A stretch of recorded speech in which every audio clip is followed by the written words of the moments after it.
지금 주황색이 들어오고 있는 뭔가 불안불안한 이런 상황에 굳이 신호등 건너셔야 되겠습니까? 초록색이 들어와서 모든 게 안전할 때 건너는 게 좋잖아요. 왜 굳이 지금 뭐 또 올라가니까 이런 거에 안절부절 못 해가지고 제발 이제 그런 의사결정 하지 마시고요. 이제 얼마 안 남았어요, 진짜.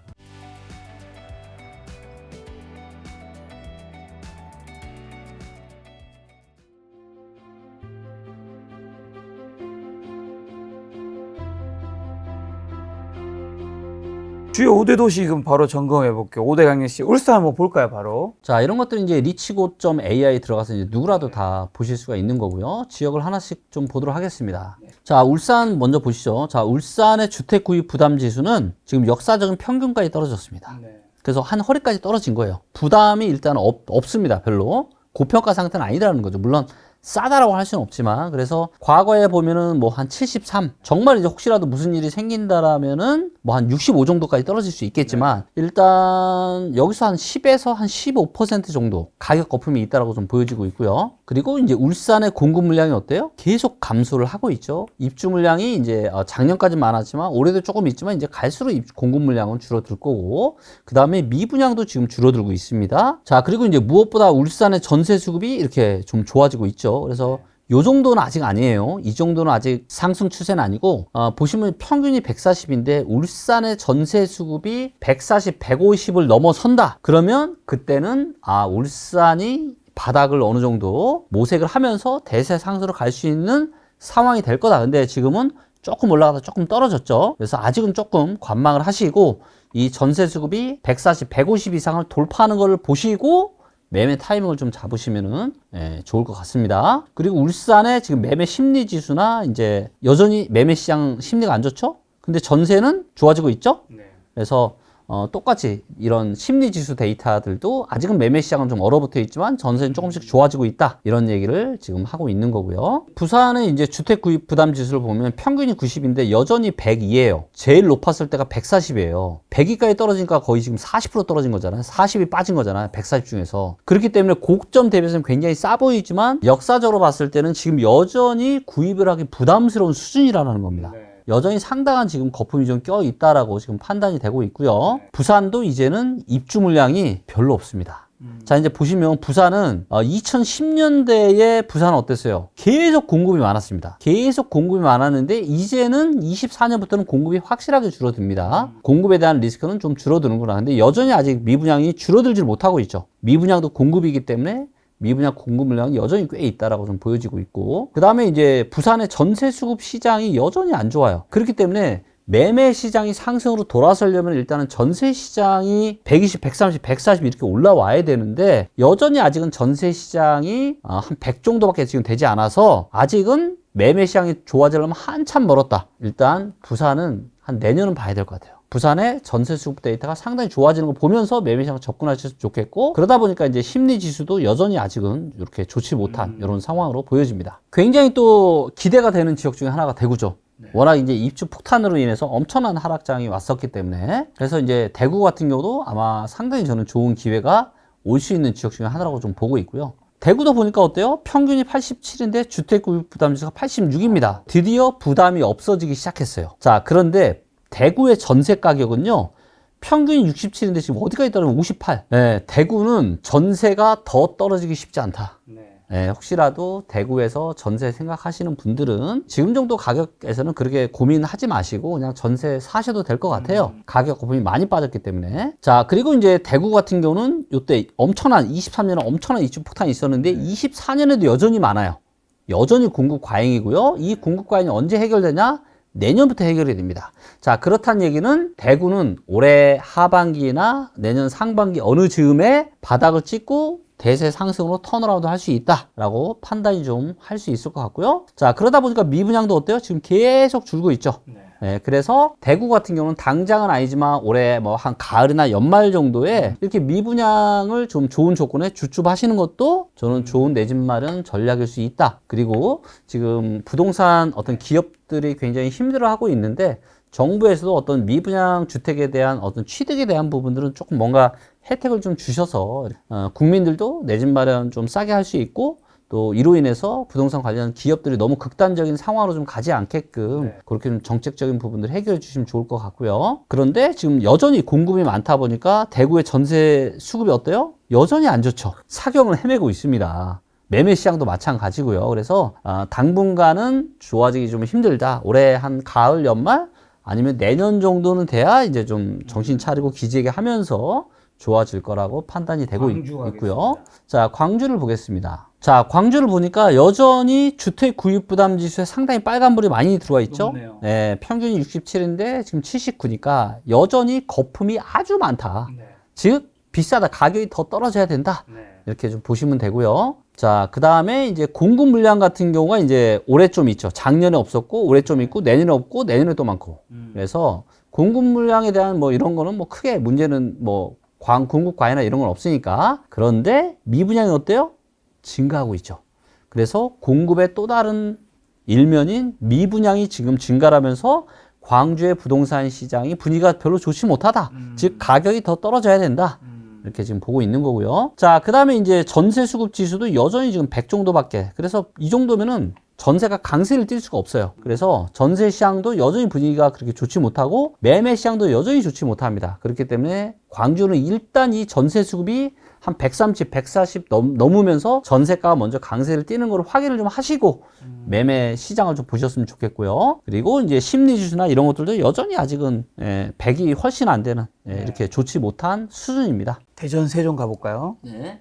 자, 이제 대전을 보시면 대전이 여전히 지금 거품이 많죠? 98입니다. 평균이 85인데요. 그래서 대전도 여전히 상당히 대전의 집을 사기에 부담스럽다라고 지금 데이터는 이야기하고 있고요. 그리고 와, 대전은 보니까 공급이 어때요? 더 늘어나죠. 더 늘어납니다. 24년, 25년 더 늘어나요. 자, 그럼 여전히 거품이 많은데 공급량이 더 늘어난다? 즉 대전의 아파트 가격은 여기서 더 빠질 수 있고 자칫 올해나 내년에 급락이 나타날 수도 있다. 이렇게 지금 데이터는 이야기하고 있고요. 그리고 미분양도 지금 최근에 다시 조금 증가했다가 이제 전월에 살짝 지금 감소를 했는데 여전히 좀 큰 추세로 봤을 때는 증가 추세에 있고, 그 다음에 여기도 어때요? 입주물량이 많다 보니까 전세 수급이 지금 내려오고 있죠. 별로 지금 전세 좋지 못하고 매매 시장도 분위기가 안 좋고요. 대전은 25년 중순 넘어야 될 것 같아요. 대전은. 또 대전 옆에 있는 게 누구죠? 바로 세종입니다. 그래서 대전과 세종은 생활권이 같기 때문에 세종을 판단할 때는 대전을 또 같이 묶어서 좀 보셔야 될 필요가 있고요. 자, 세종 같은 경우는 완전 신도시이기 때문에 이런 주택구입 부담 지수에 대한 기간을 좀 다르게 좀 볼 필요가 있습니다. 도시의 위상이 완전 달라졌기 때문에. 자, 그래서 이렇게 봤을 때는 지금 거품이 허리 밑으로 좀 빠졌습니다. 그래서 세종 같은 경우는 가격에 대한 거품이 좀 많이 줄어들었다. 이렇게 지금 판단이 좀 되고 있고요. 그리고 세종은 공급 물량이 어때요? 매우 작습니다. 그런데 세종 바로 옆에 있는 대전이 너무 많다 보니까 같이 지금 휩쓸려서 세종이 지금 아직은 분위기가 좋지 못한 상황이고요. 세종도 지금 세종 자체는 입주물량이 많지는 않은데 대전이 워낙 많다 보니까 여기도 전세 수급이 별로 좋지 못합니다. 그리고 매매 수급도 여전히 안 좋고요. 자, 그래서 세종 같은 경우는 대구랑 같이 엮여 있기 때문에 세종 대구는 한 25년 한 하반기 정도는 돼야 뭔가 데이터적으로 좀 긍정의 모습이 좀 나타나지 않을까 이렇게 좀 판단이 됩니다. 아까 서울 많이 봤으니까 인천과 경기만 마지막으로 보겠습니다. 네.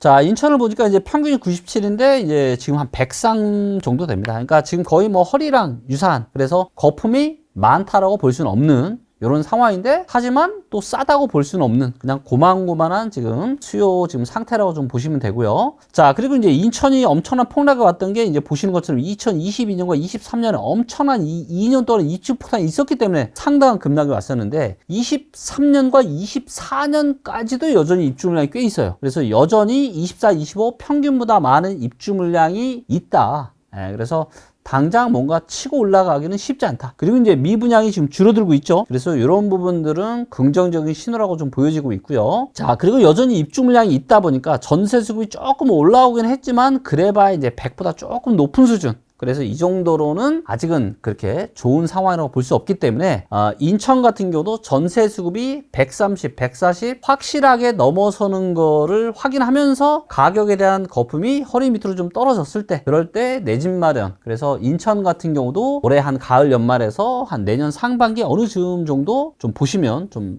괜찮을 거라고 좀 판단되고 있고요. 자, 인천의 이제 심리 지수 같은 경우는 이제 최근에 조금 올라오고 있습니다. 조금 올라오고 있어요. 그리고 여기 이제 심리 지수를 보시면 강원도, 충남, 그다음에 서울, 인천, 경기 이런 데가 지금 좀 좋아 보이죠. 그다음에 전세 심리는 울산이 지금 제일 좋아 보이고요. 그래서 울산 같은 경우는 뭐 이거는 뭐 불을 보듯 뻔하게 올라갈 게 눈에 보여요. 그래서 아직은 좀 조심해야 되긴 하지만 올해 한 가을 연말에서 내년 어느 즈음에는 울산에 계신 분들은 꼭 좀 내 집 마련 좀 하셨으면 좋겠습니다. 자, 마지막으로 경기도 보겠습니다. 네. 경기도는 사실 지역이 너무 남과 북으로 이게 있어서 너무 지역별로 다른데 일단 뭉뚱그려서 말씀을 좀 드리면 여전히 거품이 좀 껴있는 상황입니다. 거품이 좀 많이 빠지긴 했지만 여전히 지금 평균이 126인데 얘가 140 거품이 좀 껴있어요. 그래서 사람들이 사기 부담스러운 거죠. 가격이 비싼 거죠. 공급 물량이 올해까지는 여전히 좀 있습니다. 물론 경기도의 이 입주 물량은 어디에 많이 몰려있냐, 경기도 남부, 평택, 안성 뭐 이런 쪽에 지금 그쪽에 또 호재가 많다 보니까 이쪽에 지금 좀 공급 물량이 많이 몰려 있고요. 근데 내년부터는 경기도도 이제 공급 물량이 많이 줄어듭니다. 경기도도 내년 올해 말 내년 어느 즈음부터는 좀 좋은 상황이 오지 않을까. 그리고 최근에는 경기도의 미분양이 다시 증가를 하고 있죠. 미분양이 지금 다시 경기도가 증가를 하면서 좀 분위기가 좀 안 좋아지고 있다 이렇게 좀 보시면 될 것 같고, 그러다 보니까 여전히 입주 물량이 많다 보니까 전세 수급이 아직 힘을 전혀 내지를 못하고 있는 상황입니다. 매매 시장도 지금 매매 수급도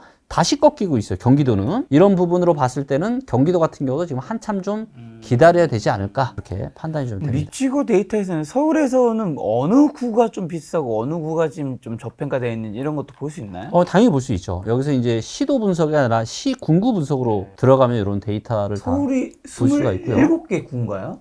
자, 이제 서울시가 보면 이제 25개 구예요. 자, 이제 가장 비싼 데가 어디냐면 바로 이제 강남구입니다. 비싼 동네 다 모였네. 가장 1위부터 비싸요. 4위까지 네. 강남, 소초, 용산, 네. 송파, 그렇죠. 성동까지. 네. 그래서 이제 강남, 소초, 용산, 송파가 이제 요 순서들이 이제 비싼 거고요. 네. 자, 여기에서 우리 김 작가님이라면 어디에 관심을 두시겠어요? 앞으로 제일 유망할 때를 어디로 보세요? 유망한 거요? 아니면 제일 좋은데요?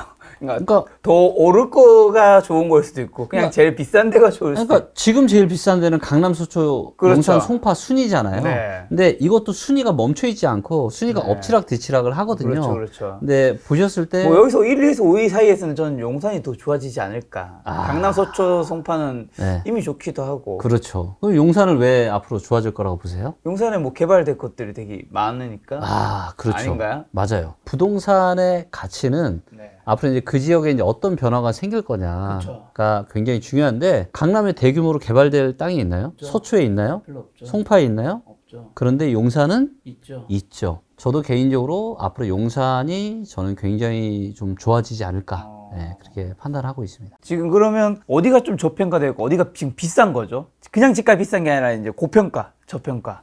다 고평가인데 네. 다 고평가예요. 네. 굳이 저평가, 굳이 굳이자를 제가 붙였습니다. 굳이 저평가를 하자라면은 강서구가 제일 저평가입니다. 네. 그 다음에 강북구, 은평구, 근천구, 중랑구 순이에요. 아무래도 집값이 많이 떨어진 지역이 저평가 순위에 지금 잡히는 것 같네요.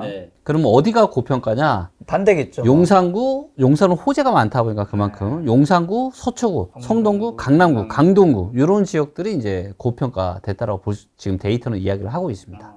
알겠습니다. 그럼 우리나라 사람들이 유독 70% 자산의 부동산을 가지고 있잖아요. 네. 근데 앞으로 인구 감소 고령화 시대에 있는데 부동산 자산 좀 어떻게 해야 되고 자산이 70% 있는 한국인분들에게 해주고 싶은 뭐 조언 같은 건 있을까요?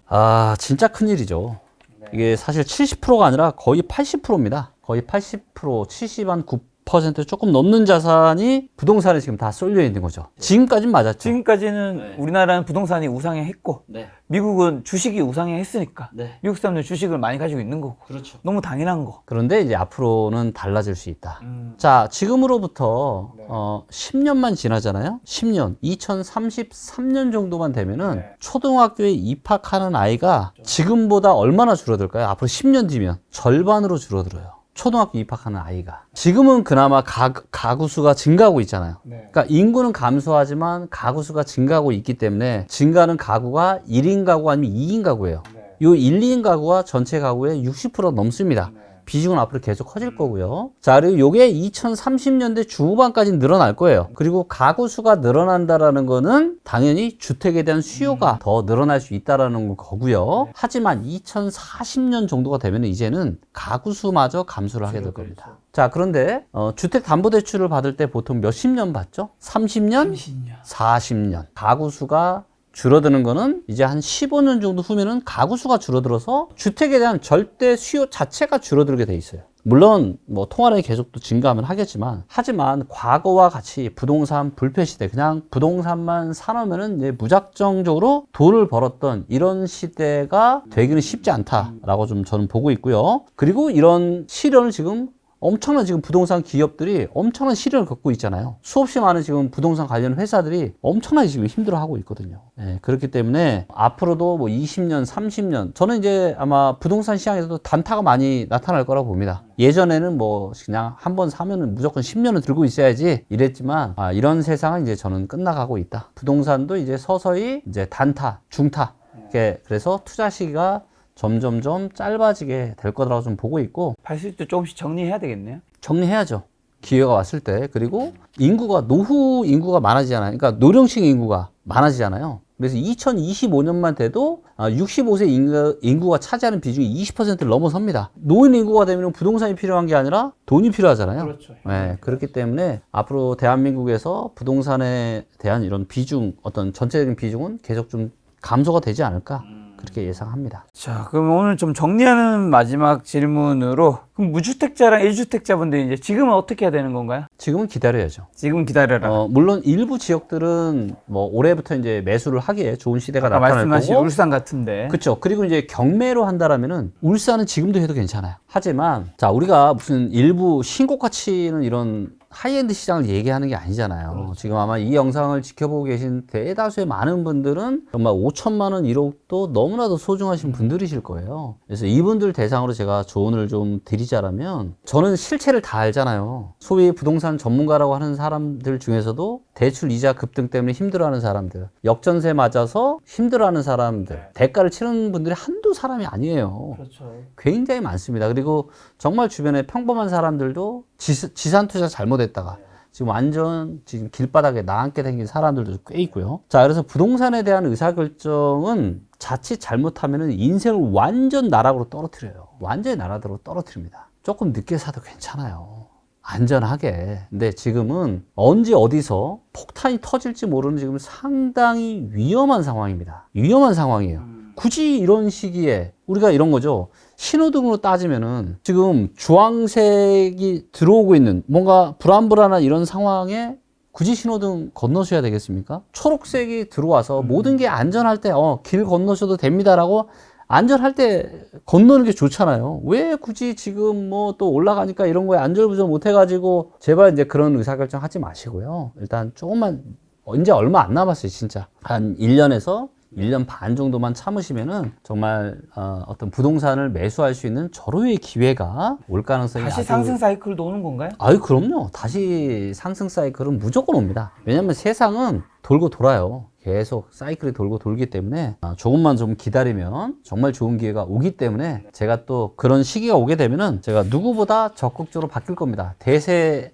상승을 또 울부짖는 김기현이 나타나게 될 거니까, 그때까지 조금만 참으시면서 열심히 내 돈 적금 하시면서 내 돈 열심히 차곡차곡 한 푼 두 푼 모아두시면 너무 좋을 것 같아요. 아니, 대표님 말씀에도 되게 제가 와닿는 게, 며칠 전에 저도 뭐 이제 마포구 어딘가에 사니까 근처에 뭐 식당이든 뭐 세탁소든 뭐 마트든 뭐든 다양한 것들 이용하잖아요. 생활 반기에서 이용하는 것들. 근데 그 중에서 이제 제가 이용하는데 이제 그 서비스 해주신 분께서 이제 제 채널 보는 구독자이신데, 이제 부동산은 아니고 주식인데 김 작가 TV 채널을 보고 다양한 전문가분이 나오니까요. 그 중에 어떤 종목을 사셨는데 물리셨나 보더라고요. 그리고 수익을 할 때 익절을 좀 하셨어야 되는데 그 전문가분이 이제 도래 가지고 있었다. 왜냐면 그건 뭐 사실 언제든지 바뀔 수 있는 거고, 그렇죠. 사실 그분이 뭘 잘못했다기보다 근데 어쨌든 몇천 정도가 물리신 것 같더라고요.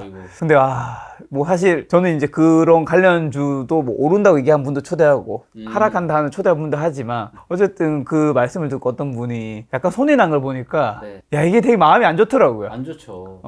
안 좋죠. 제 마음이 안 좋더라고. 우리 김 작가님 하신 게 아님에도 불구하고. 왜냐하면 제가 뭐 어떻게 뭐 신처럼 뭐 찝어줄 수 있는 문제도 아니고 하다 보니까 저한테 어떻게 해야 되냐 물어보시는데 제가 뭐라 대답하기도 어렵고.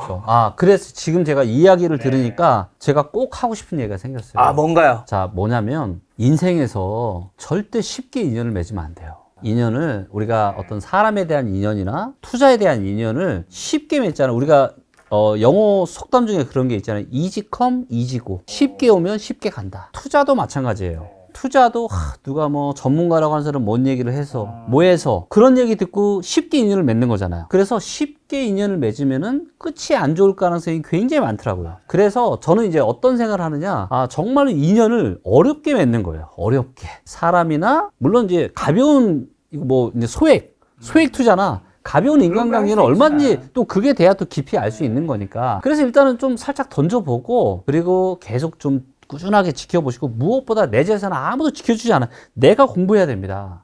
그렇기 때문에 워렌 버핏이 그런 얘기를 했잖아요. 10년을 보유할 주식이 아니면 단 한 주도 보유하지 마라. 그 얘기는 무슨 얘기냐? 쉽게 인연 맺지 말라는 얘기예요.